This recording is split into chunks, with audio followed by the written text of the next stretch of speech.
नमस्कार, बाजार आज और कल में आप सभी का स्वागत है। मैं हूं स्वाति रायना। इस शो में हम आपको बताएंगे बाजार में आज का पूरा एक्शन, साथ ही कल के लिए क्या रहे अब आपकी स्ट्रैटेजी। आपकी कल की तैयारी कराने के लिए हमारे साथ शो में शामिल होंगे जी बिजनेस के मैनेजिंग एडिटर अनिल सिंघवी। साथ ही हमारे साथ खास मेहमान आज है आनंद राठी सिक्योरिटीज के सिद्धार्थ सेडानी। सिद्धार्थ का करते हैं स्वागत और पूरी रिसर्च टीम का परिचय कराते हैं। बाजार का हाल और क्रेडिट पॉलिसी में कहां होगी आरबीआई की नजर जानेंगे वरुण से। कुशल हमें बताएंगे कैसे रहेंगे हीरो मोटर कॉर्प और एमएनएम के नतीजों का अनुमान। आशीष से समझेंगे क्वार्टर 3 में कैसे रहेंगे हिंडाल्को के नतीजे और एल्यूमिनियम में तेजी से किस कंपनी को होगा फायदा। बातचीत करें उससे पहले बाजार के आज के कारोबार पर एक नजर डाल लेते हैं। तो आज बाजार मजबूती के साथ बंद हुए। कारोबार के अंत में सेंसेक्स 657 अंक चढ़कर 58,450 अंकों से ज्यादा चढ़कर बंद हुआ। वहीं निफ्टी 197 अंक बढ़कर 17,464 के स्तर पर बंद हुआ। बैंक निफ्टी भी 582 अंक आज भागा। एफआईआईज और डीआईआईज की तरफ से आज क्या डेटा सामने आ रहा है, जरा देखते हैं। एफआईआईज यानी विदेशी संस्थागत निवेशकों ने आज कैश मार्केट में करीब 892 करोड़ रुपए की बिकवाली की है, तो वहीं डीआईआईज यानी घरेलू संस्थागत निवेशकों की तरफ से आज 1,793 करोड़ रुपए की खरीदारी के आंकड़े सामने आए हैं।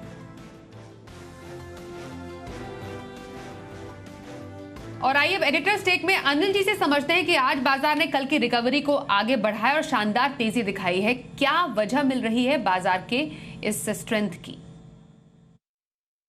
भारतीय बाजारों में आज दिखा जबरदस्त तेजी का एक्शन और तेजी की एक से ज्यादा वजह थी। सबसे पहले तो अमेरिका से अच्छी खासी तेजी अमेरिकी बाजारों में कल देर रात होती दिखी और दिन की ऊंचाइयों पर जाकर बंद होने में कामयाब रहे डाउ और नैस्डैक। 450 अंक डाउ चढ़ा तो नैस्डैक 250 अंक। उम्मीद से ज़्यादा तेजी अमेरिकी बाजारों में दिखी, उसका फर्क पड़ा। कल हम बंद हुए थे ऑलरेडी अच्छी मजबूती के साथ 17,260 के आसपास, तो टेक्निकली थोड़े से बेहतर होते हुए दिखे और बेस फॉर्मेशन के संकेत कल की भारी उतार चढ़ाव में आते हुए दिखे थे। ऐसे में गैप से खुलना तय था और एक बार 17,300 के पार खुलकर जो टिके फिर हल्की फुल्की शॉर्ट कवरिंग और आती दिखी। आज के सेशन में अच्छी बात यह थी कि बाजार ने एक भी बार पीछे मुड़कर नहीं देखा और आज उतार चढ़ाव नहीं था, धीमे धीमे लगातार खरीदारी होती दिखी। उसकी दूसरी वजह यह थी कि कल के जो सेशन में एफआईज के आंकड़े थे, कैश मार्केट में बेचा उन्होंने, लेकिन वायदा कारोबार में इंडेक्स और स्टॉक फ्यूचर्स में हल्की फुल्की खरीदारी यानी कि बिकवाली का प्रेशर हुआ कम। दूसरा, घरेलू फंड ने भी खरीदारी की।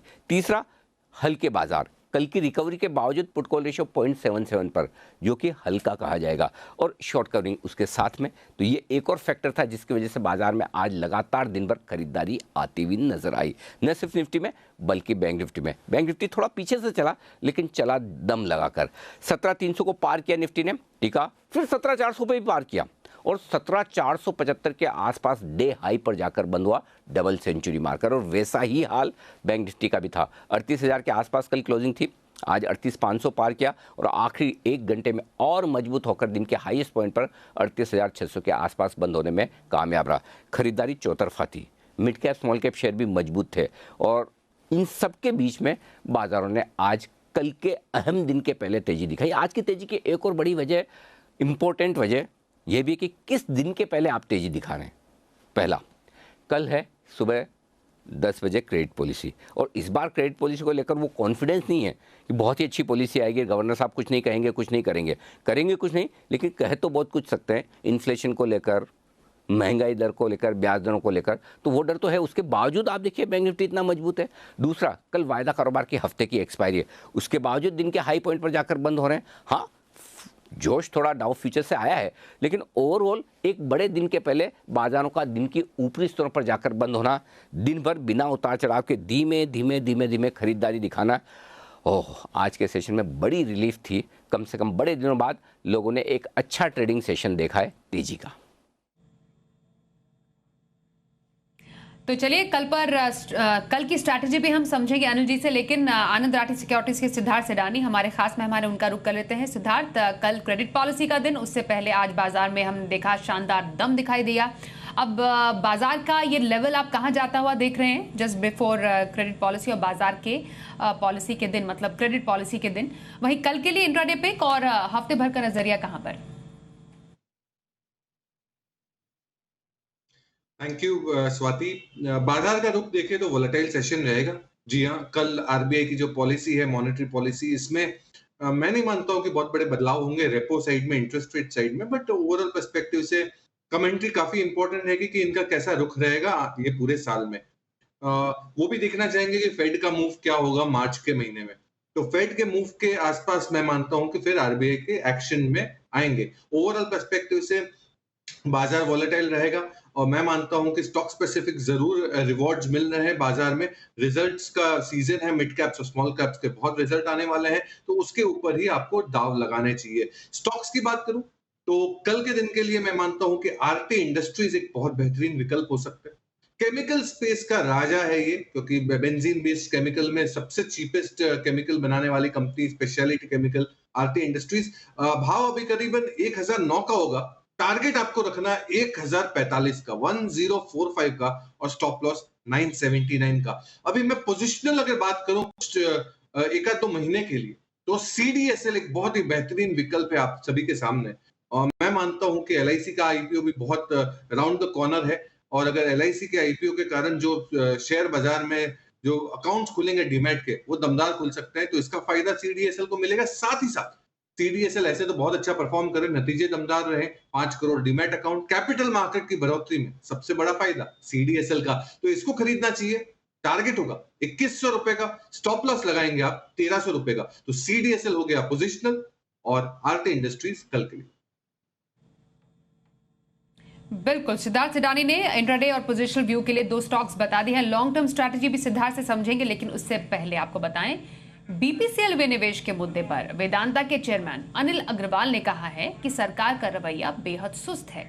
जी बिजनेस से खास बातचीत में उन्होंने कहा कि फिलहाल वेदांता की डीमर्जर या फिर डीलिस्टिंग का कोई प्लान नहीं है।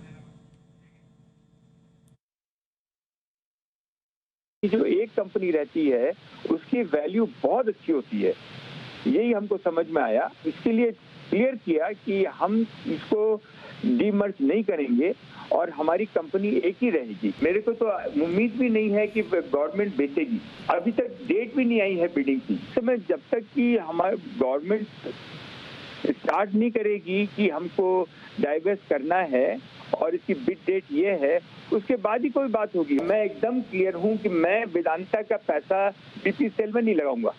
हम कोई डीलिस्टिंग का हमारा कोई इरादा नहीं है।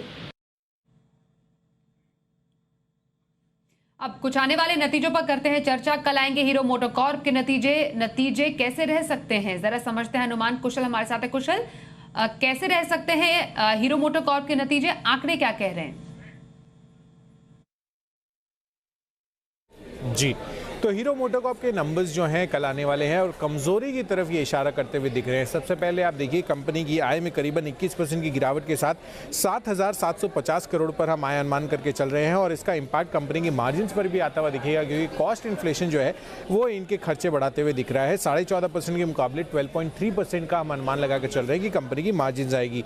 जहाँ तक मुनाफे का सवाल है, कंपनी का मुनाफा करीबन 35% गिरकर 703 करोड़ पर हमारी एक्सपेक्टेशंस लगा रहे हैं, और ओवरऑल वॉल्यूम में जो गिरावट रही है उससे कंपनी की आय पर भी इंपैक्ट डेफिनेटली आता हुआ नजर आएगा। अब आगे के लिए जरूर देखना होगा कि ईवी को लेकर कंपनी की क्या रणनीति है और साथ ही मार्जिन्स पर कंपनी का क्या आउटलुक है।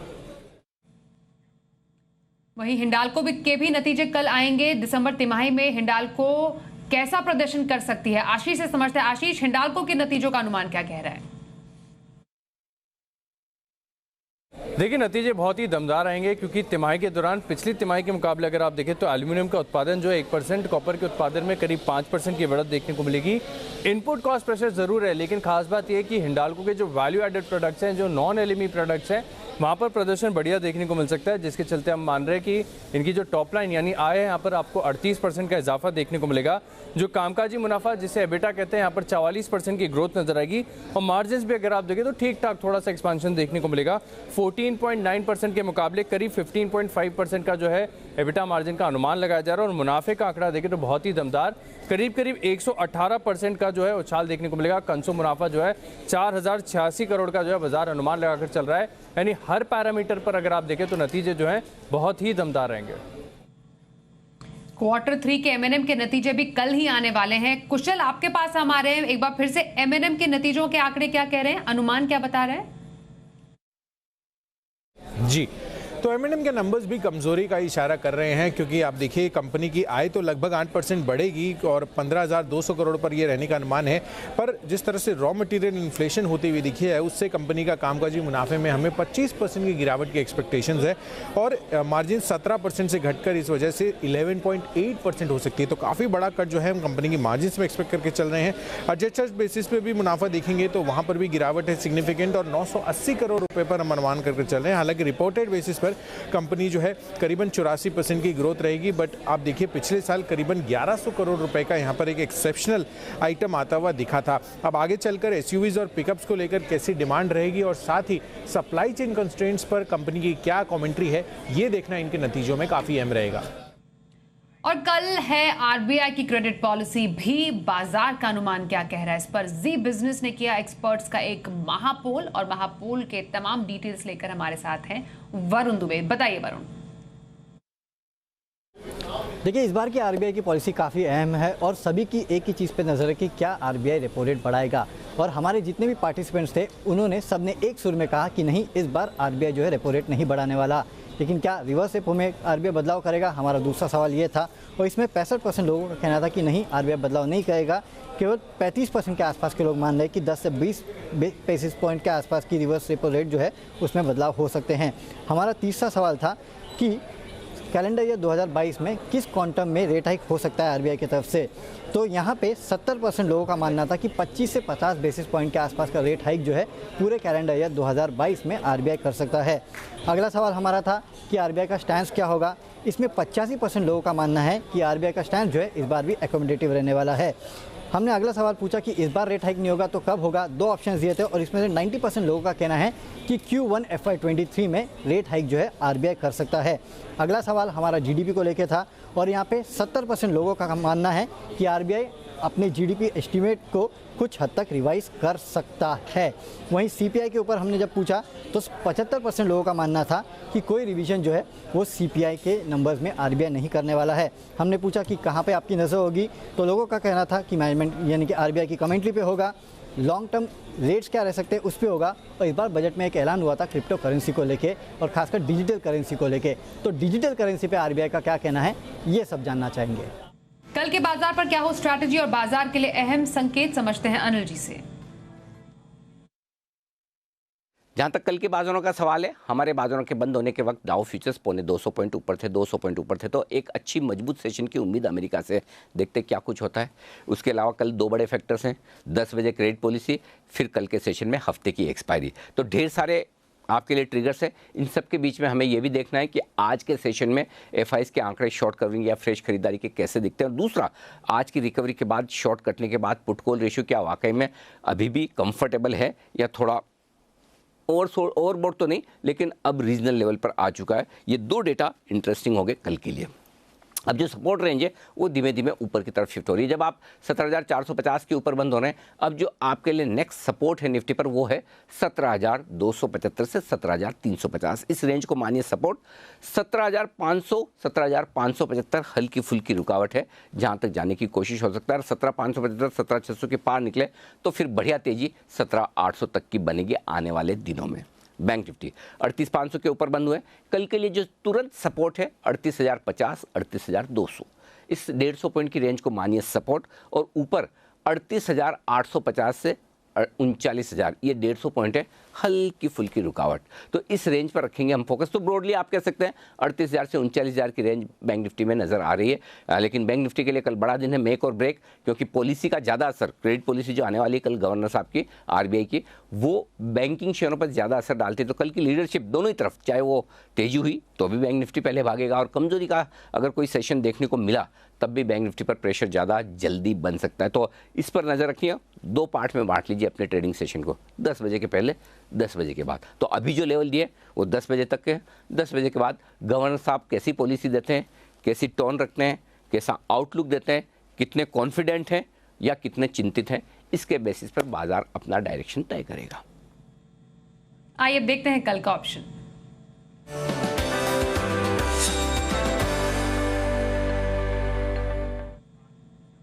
और कल का ऑप्शन बताने के लिए हमारे साथ है मोतीलाल ओसवाल के चंदन तापड़िया। चंदन जी, बहुत स्वागत है आपका शो में। कल के लिए ऑप्शन स्ट्रैटेजी कहां रखी जा सकती है? जी नमस्कार स्वाति जी। देखिए बाजार में पिछले 2 दिनों में नीचे के स्तरों से अच्छी रिकवरी हुई है और आज जो फॉलोअप हुआ उसमें सेलेक्टिव फाइनेंशियल्स और ऑटो काउंटर ने अच्छी बढ़त ली है। हालांकि कल आरबीआई पॉलिसी है तो थोड़े उठापटक रहेंगे और आरबीआई पॉलिसी मीट के हिसाब से बाजार अपना रुख तय करेगा। बट जो 2 ऑप्शन हमें समझ में आ रहे हैं उनमें पहला रहेगा मारुति। मारुति ने आप देखोगे काफी अच्छा कंसोलिडेशन ब्रेकआउट दिया है। आज एक काफी बड़ा मोमेंटम इस काउंटर में लॉन्ग बिल्टअप के साथ हुआ, तो लग रहा है अभी भी मूव बरकरार रहना चाहिए। तो 9050 का मारुति का कॉल लेने की सलाह रहेगी। 178 के आसपास ये बंद हुआ है। 130 का स्टॉप लॉस लगाइए और ये कॉल ऊपर में लगभग 260 रुपए तक जाने का लक्ष्य बना रही है। दूसरा ट्रेड रहेगा चोला फाइनेंस। देखिए इस काउंटर में मेजर ट्रेंड पॉजिटिव है और फाइनेंशियल काउंटर में ये one of the strongest setup वाला स्टॉक है और जिस हिसाब से प्राइस पैटर्न बना है लग रहा है मौजूदा लेवल से 3 से 5% की रैली बनेगी। तो चोला फाइनेंस का 700 का कॉल लेने की सलाह रहेगी। 16 रुपए के आसपास प्रीमियम चल रहा है। 9 रुपए का स्टॉप लॉस लगाइए। ऊपर में ये कॉल 27 से 30 रुपए तक जाने की क्षमता रख रहा है। बहुत शुक्रिया चंदन जी, ऑप्शन स्ट्रैटेजी कल के लिए बताई आपने। सिद्धार्थ आपके पास आएंगे। लॉन्ग टर्म किसी को अगर खरीदारी करनी हो तो आपकी राय कहां पर होगी? बिल्कुल स्वाति, मुझे लगता है कि आईटी मिड कैप में अब एक अच्छा रुझान बनते दिख रहा है और बहुत गिरावट हो चुकी है। अब यहां से ऊपर की तरफ जा सकता है और इसमें से जो कंपनी है वो है कोफोर्ज। कोफोर्ज पे खरीदारी की राय है। टारगेट पहले बता दूं, 6465 6465 6465 का टारगेट है कोफोर्ज पे। मुनाफा में बहुत दमदार जंप देखने मिला था 34% का। मार्जिन भी 15% के करीब आ गए 13% के मुकाबले। टोटल कॉन्ट्रैक्ट वैल्यू भी $700 मिलियन के आसपास है और हेड काउंट मतलब यहाँ पे जो एम्प्लॉय काउंट है इस पे भी बढ़ोतरी देखने मिली है कोफोर्ज में। वैल्यू क्रिएशन भी हो सकता है कंपनी में क्योंकि कंपनी ने एक अक्वायर किया है कंपनी SLK ग्लोबल, जिसके कारण मैं मानता हूं कि अच्छा ऑर्गेनिक ग्रोथ दिखने मिलेगा कंपनी को। स्ट्रॉन्ग गाइडेंस दे रहे हैं मैनेजमेंट मार्जिन्स के भी और मैं मानता हूं कि जितनी बड़ी डील पाइपलाइन है इससे बहुत बड़ा फायदा होगा कोफोर्ज को। कोफोर्ज जिसका पुराना नाम हुआ करता था NIT टेक, जिसको खरीदने की राय है 1 साल के पर्सपेक्टिव से टारगेट होगा 6465 6465। तो कोफोर्ज में लॉन्ग टर्म खरीदारी करने की सलाह सिद्धार्थ सेडानी की। बहुत धन्यवाद सिद्धार्थ, आप हमारे साथ आज के शो में शामिल हुए।